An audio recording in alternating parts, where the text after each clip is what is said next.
Hey, you have not read Hawkeye either, right? No, well, I read the first Hawkeye, excuse me. first trade. I never finished it. That's right. Okay, Yeah, we just talked about that before the show too. I've read volume 1 of Hawkeye. Hawkeye, yeah, no, Hawkeye. Because I mean, the comic came out around the perfect time. Because after the first Avengers, you know, some people like Hawkeye from the comics, or some people thought Jeremy Renner was kick ass in the movie. But most people were like, "Why does Hawkeye matter?" And then the comic came out like 2 or 3 months after the movie came out, and kind of answers that question. Like, who cares about Hawkeye? Even he doesn't care about himself. Dude, like, he's a loser, man. Dude, I love when comic books are able to do that. Like,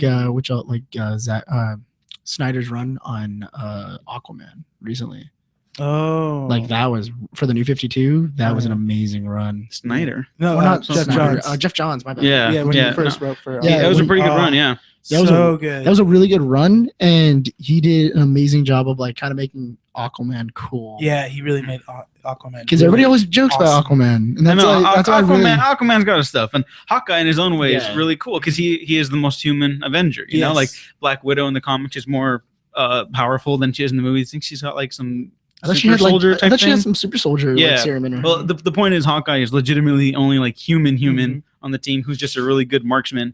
And you see like Age of Ultron capitalized on this really well. It's like it's not his skill set. Well, that's really helpful. It's his heart. Yeah. He's deep down a good guy. He's just writer Matt Fraction put it in the best terms. He's like a walking tire fire. Like he'll just ruin everything he touches, and he just cannot stop fucking up. I actually really love that scene inside of Age of Ultron where he's just like, we're fighting robots, and I have arrows. This doesn't make any sense. You left out like the best parts. You got to stop quoting stuff, man. You're ruining it. You're a walking tire fire. You're Hawkeye. Hawkeye. Yeah. So not to ruin anything, I won't. But people who have seen Age of Ultron will know. He humanizes the rest of the Avengers. He brings them down to earth. Yeah, and he keeps the team together. Which is actually really hard because one of them's a god. Yeah, demigod.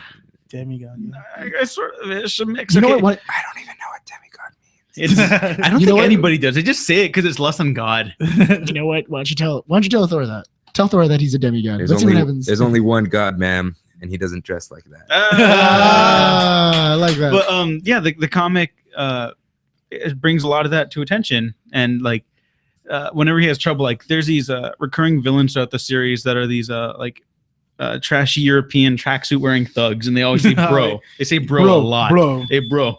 What's up, that Hawkeye, bro? Like you think it'd get annoying, but the way it's written, it's like really funny. It's the Russian bro. Yeah. Yeah, like bro. Okay. Bro. Yeah, and yeah, it's almost like they'll give him a hard time, and then they eventually become like the main villains in the series, along with like some other familiar faces if you're familiar with the Marvel Universe stuff.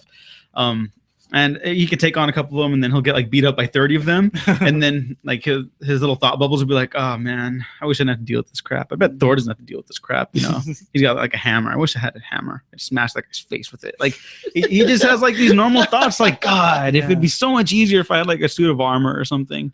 And it's just so well written.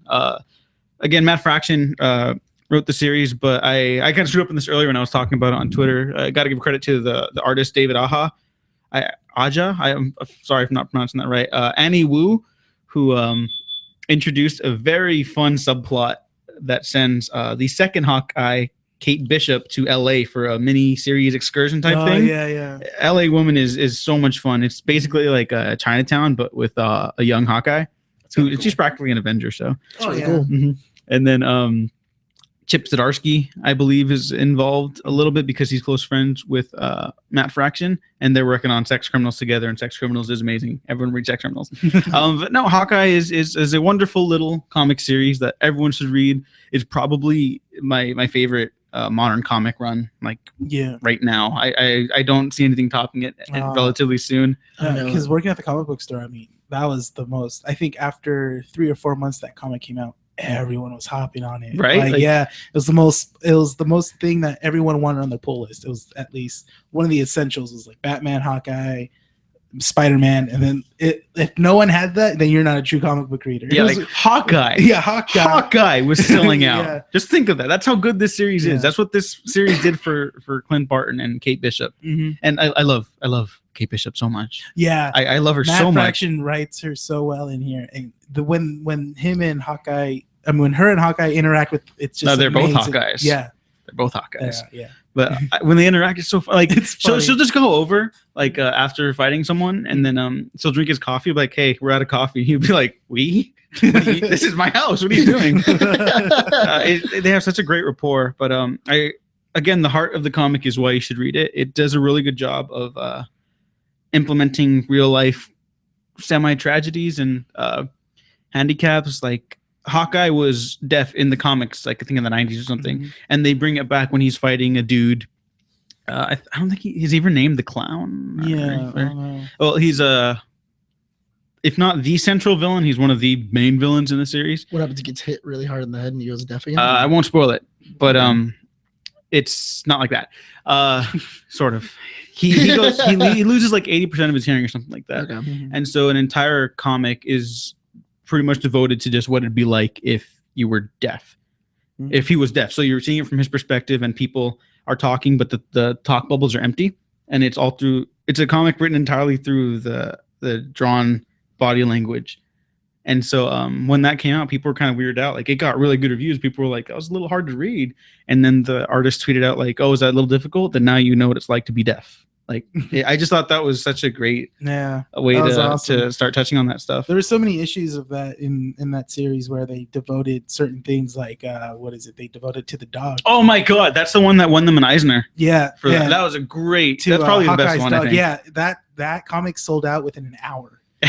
Working at the comic book store, I was like, and like everyone was kept saying like, "Do you guys have the comic with the pizza dog in it?" With Oh, I with love Hawkeye? Pizza Dog. Yeah, I was like, "No, we're out." Yeah. Damn it! Like, It's a great series. Yeah. I don't really use my rating scale, the 7 out of 7, but this is a easy 7, 10, A plus, whatever you want. It's friggin' great. If you read comics, you're interested in comics, read Hawkeye. it's really awesome. Yeah. I read the first trade. It's amazing. I'm Yeah. actually gonna try And to finish the it. ending is perfectly open ended for what Hawkeye needs to be. Oh, It's so great. that's even yeah, better. it makes me happy just thinking about it.